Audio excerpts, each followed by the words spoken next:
I've made a few other videos debunking fake polyglots' outrageous claims and even using some of their techniques. Weirdly, I get a lot of compliments and helpful corrections despite having made it clear I was faking it. People were like, wow, your Dutch is pretty good.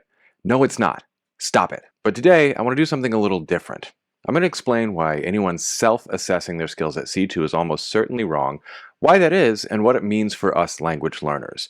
The good news is that there's a practical takeaway that will explain not only why the gregarious, multilingual YouTubers, while impressive, are not as fluent as they claim, but also why it might actually be a whole lot easier for you to get to C2 if you want to. If you're new to the channel, I'm Dr. Taylor Jones. I have a PhD in linguistics from the University of Pennsylvania. I love languages and linguistics. I love sharing esoteric knowledge and building skills, and I've occasionally got some pretty spicy takes. This time, it's about why it's so hard to self-assess and why Cepher levels might be more than a little ableist. Let's get into it. I'm Dr. Taylor Jones, and this is Language Jones.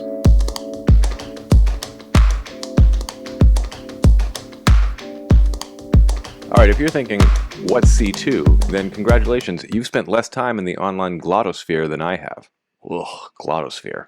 Ugh. C2 is the highest tested level in the Common European Framework of Reference for Languages, which is confusingly called Cepher and not Sephiral. That's Yiddish for a little book.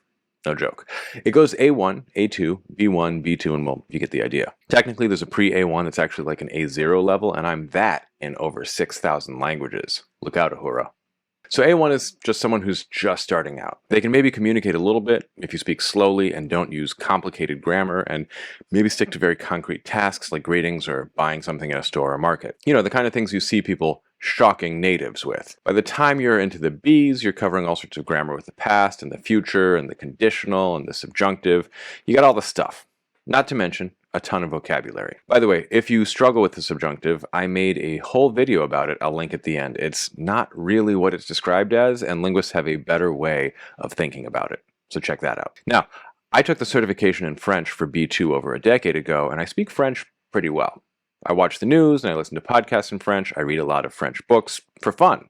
I feel pretty good about my French. So that raises a question. If B2 is all this stuff, you know, all the grammar, you know all these words, what's C2? What's left? And this is the crux of why I say a lot of these guys, and it's always guys, probably aren't C2. Now, don't get me wrong, if you actually sat an exam, not a practice exam, and you're certified at C2 and whatever, then more power to you. I respect that, and I would never say that you're not at that level. Yes, you only need like 50% to pass, but that's not what I'm criticizing. My B2 was probably closer to B1 than C1 when I sat the exam. So really, what's C2? Just more words and stuff? Well, no. You know, what's becoming a recurring theme on this channel, I actually did a teensy-tiny modicum of research, and it turns out these Sephiral people are part of a big bureaucracy that issues reports and stuff. The EU, maybe you've heard of it. So there's a 278-page companion volume published by the Language Policy Program and the Education Policy Division of the Education Department of the Council of Europe. It's called Common European Framework of Reference for Languages, Learning, Teaching, Assessment. And it's got a whole theory of language learning and use cases, various approaches to pedagogy, and pages upon pages of charts explaining what exactly it means to be at each level in each of the different domains of language use, whether audiovisual reception or oral production or you name it. It's also got a warning about how each of the 6 levels is gradient and there's overlap, and somebody snuck in a gay pride flag as an illustration of how that's a simplification, just like the pride rainbow is not a real rainbow. Tag your language level using the original pride symbolism in the comments. So anyway, I read this report. Now, to understand why I think a lot of these hyper-polyglots can't possibly be C2, I have to take a brief detour. Michael Erard wrote a whole fascinating book about YouTube polyglots called Babble No More, back when that was a whole new world, in the halcyon days of 2012. One of the things he found at the time was that the overwhelming majority of hyper-polyglots making a name for themselves on YouTube had a lot in common. Almost exclusively male, heavily left-handed, and a significant overrepresentation of traits associated with the autism spectrum. He writes, does the hyperpolyglot neural tribe overlap with the autistic population? Like many good questions, it has its traps. After all, there have been some high-profile autistic savants who've performed impressive language feats.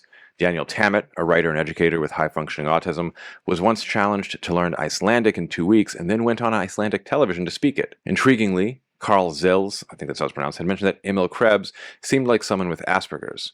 Yet I didn't want to get caught up in people's medical histories making diagnoses I wasn't qualified to make, nor did I want to follow the fashion of seeing autism in every eccentric's biography. That's a real thing, by the way. He elaborates on this theme for a while before going on to say, and this is crucial, could language count as an obsessional interest? Baron Cohen, that's a scientist, asked parents whether their kids engaged in echoing, collecting words, phrases, and learning languages. Only a quarter of the children, that is like autistic children, had this as an obsessional interest, about the same number as those obsessed with sports and games. The desire to make lists or taxonomies was 3 times as large, and surprisingly, only 35% of these systemizing children were interested in mathematics and numbers. This is a small point about people with autism, but it sheds some light on the sort of brains that might be extraordinary at learning languages. Now, there's a lot to challenge and a lot to unpack here, and it might make a good video for another day, especially since there's an entire new crop of YouTube hyper-polyglots who are female and seem to have a totally different style and approach. Let's just say I'll eat my hat the day Alexander Arguelles makes a cozy vlog in pastel colors, or the Language Lords guy stops dominating Romance languages and instead talks about remedies for menstrual cramps in Italian or whatever. Cioccolato di alta qualità è un alleato del ciclo molto ricco di magnesio, aiuta a eliminare i crampi, i dolori menstruali e può essere efficace anche per alleviare l'ansia durante la sindrome premenstruale, poiché ha un effetto anti-stress. Say what you will about me, but nobody can say that I don't commit to a bit. Anyway, I'm not saying anything about those guys or any of the others in terms of medical diagnosis or anything. I'm just saying they have a very different style than the female polyglots out there. Out of respect, I will not call them ladyglots. Oh, it's like ladyfingers, but worse. So much worse somehow. And like Gerard, I'm very wary of falling into the trap of giving armchair diagnoses. I am not a brain doctor. I am barely half-brain. I am a doctor, though. And honestly, I recognize ADHD and autism spectrum stuff because while I'm not either of those, they had me tested. I'm someone who, as I sometimes put it, lives on that side of town, just barely this side of the tracks. So why bring the neurospicy thing up? There's 2 reasons. First is that people on the autism spectrum may have impairments, but they may also have superpowers. So part of the diagnosis, according to the National Institute of Mental Health, or NIM, of rat fame, is repeating words or phrases and having a lasting, intense interest in specific topics. And NIM specifically says their strengths are being able to learn things in detail and remember information for long periods of time, being strong visual and auditory learners, and, among other things, excelling in math, science, music, or art. So the ability to enter hyperfocus by having a lasting and intense interest in a language, having the ability to learn in detail and remember faster and for longer, and being a stronger visual and auditory learner are a perfect recipe for learning grammar and a massive vocabulary. However, there's another reason I bring this up, and it brings us back to that 278-page report, because all of the grammar, a massive vocabulary, an interest in or compulsion towards mimicry, these are all of tremendous advantage in getting to B2. But C2 is a different can of worms, and it's actually possibly a little ableist.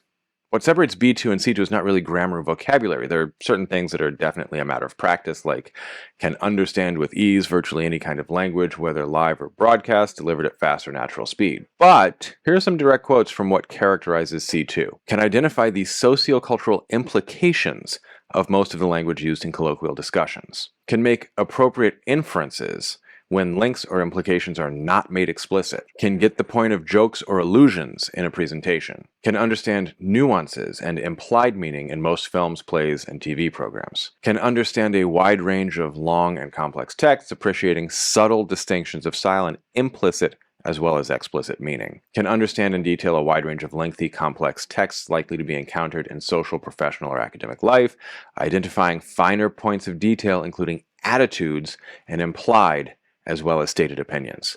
Can read virtually all forms of text, including classical or colloquial literary and non-literary texts in different genres, appreciating subtle distinctions of style and implicit as well as explicit meaning.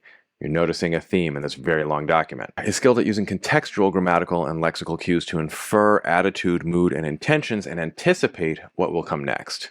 It goes on and on and on with expressions like taking into account the interlocutor's perspective and adapting the talk flexibly to meet the audience's needs, can handle difficult and even hostile questioning, and can exploit idiom and humor appropriately to enhance the impact of the text, and has awareness of connotative levels of meaning, and can advise on or discuss sensitive issues without awkwardness, understanding colloquial references, and dealing diplomatically with disagreement and criticism, and can express themselves with clarity and precision in real-time online discussion, adjusting language flexibly and sensitively to context, including emotional, elusive, and joking usage, can anticipate and deal effectively with possible misunderstandings, including cultural ones, communication issues, and emotional reactions in an online discussion, can easily and quickly adapt their register and style to suit different online environments, communication purposes, and speech acts. That's from the online section, of course. And can mediate effectively and naturally between members of their own and other communities,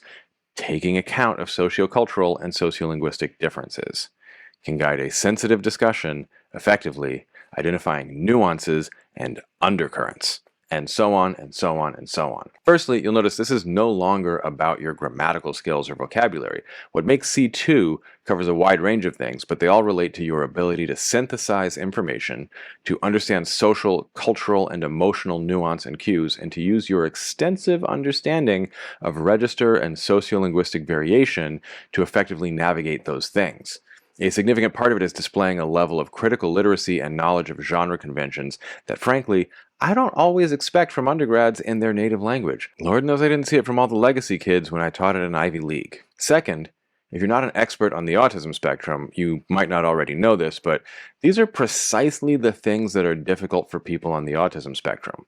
Again, from NIM, some social communications and interaction behaviors typical of autism spectrum disorders include having difficulties with the back and forth of conversation, and often talking at length about a favorite subject without noticing that others are not interested or without giving others a chance to respond. This one is literally in my How to Be a Fake YouTube Polyglot video. And having trouble understanding another person's point of view or being unable to predict or understand other people's actions, and difficulties adjusting behaviors to social situations. There's a lot more, but you get the idea. All those C2 things like reading between the lines and understanding other people's perspectives and predicting and managing their emotions are precisely what someone on the autism spectrum will struggle with. I've made videos in the past criticizing purported polyglots for their astounding obliviousness to social cues and the awkward situations their linguistic stunts create, and how the responses they get are often face-saving strategies for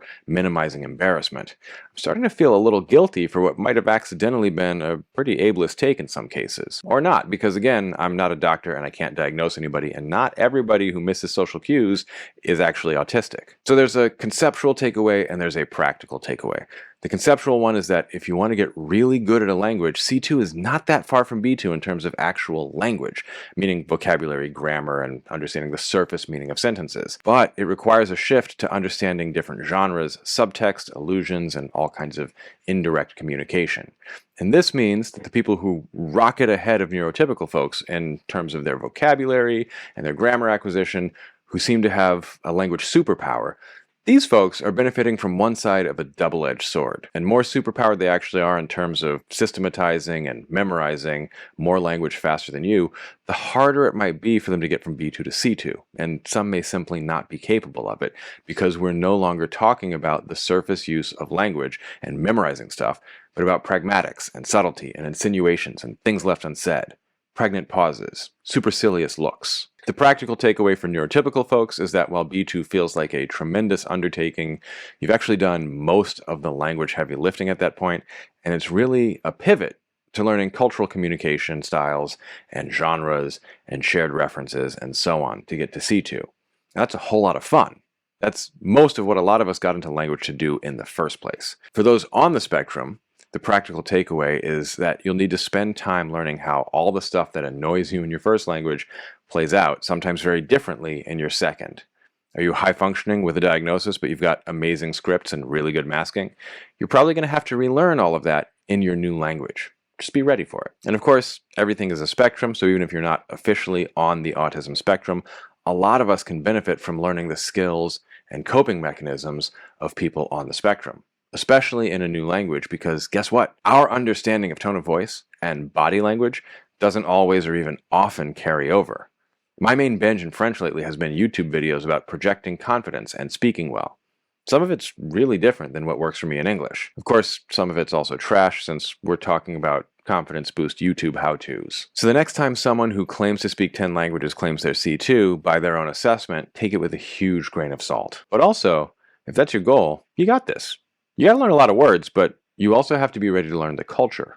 And I don't know about you, but I think that's fun. The culture that's instantiated in a different language is most of what makes a language fun and interesting in the first place. Otherwise, it's just making sounds. Leave me a comment if you've actually gotten certified in a language at B2 or above and what that process was like for you. I'd love to hear your stories. If you like what I'm doing with the channel, please like and subscribe and leave me a comment. If you love what I'm doing, you can support me right here on YouTube with super thanks or on Patreon at patreon.com/languagejones. If you have questions about the subjunctive, guess what? Now you don't. This video has got you covered. Until next time, happy learning.